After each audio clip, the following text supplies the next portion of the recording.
Le rapport sur la qualité de l'air Oui. à Limoilou, et à Québec, qui a été dévoilé hier, est-ce que ça devrait suffire, selon vous, à faire en sorte qu'on doive annuler le projet de troisième lien de la CAQ? Bien, c'est définitivement un élément important. Est-ce que ça suffit? Non. Il y a plein d'autres raisons pour lesquelles on ne devrait pas engager des sommes faramineuses dans un troisième lien.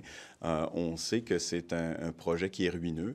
On sait que c'est un projet dont la pertinence est remise en question. On sait que ce n'est pas un projet de mobilité durable. C'est des infrastructures encore pour favoriser l'auto-solo, quoi qu'en dise le gouvernement. Et au surplus, bien, c'est nuisible à la santé des gens qui habitent la ville de Québec. Donc, c'est un argument supplémentaire.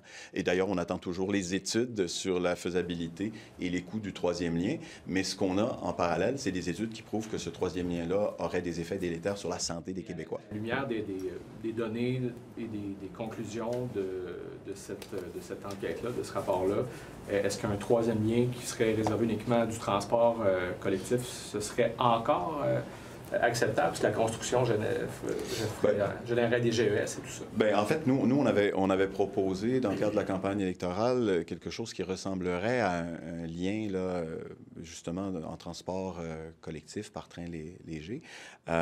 Et ça, on croit encore que ça peut avoir des effets positifs en termes de mobilité. Je n'ai pas d'informations à l'effet que sur le plan de la santé des Québécois, il y aurait des effets négatifs, surtout si on enlève des voitures de la circulation à Québec.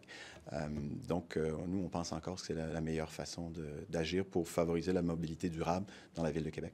Monsieur Legault a demandé une étude, en fait, de revoir l'étude sur la fréquentation possible d'un troisième lien pour que ce soit conforme avec les nouvelles habitudes des gens, là, en termes de télétravail, par exemple. Si on a vu, dans les grandes villes, que le transport en commun a été délaissé, entre autres, parce que les gens travaillent davantage chez eux, etc.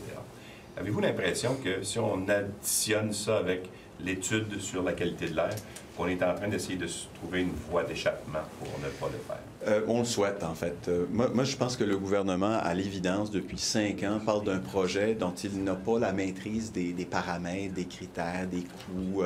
C'est une promesse électorale qui a été lancée, justement, de façon populiste aux gens de la région, de la grande région de Québec. Puis, je pense qu'actuellement, là, on se cherche effectivement une voie de sortie pour justifier le retrait de cet engagement-là. Puis honnêtement, là, bien, on ne le reprochera pas au gouvernement s'il recule sur ce dossier-là.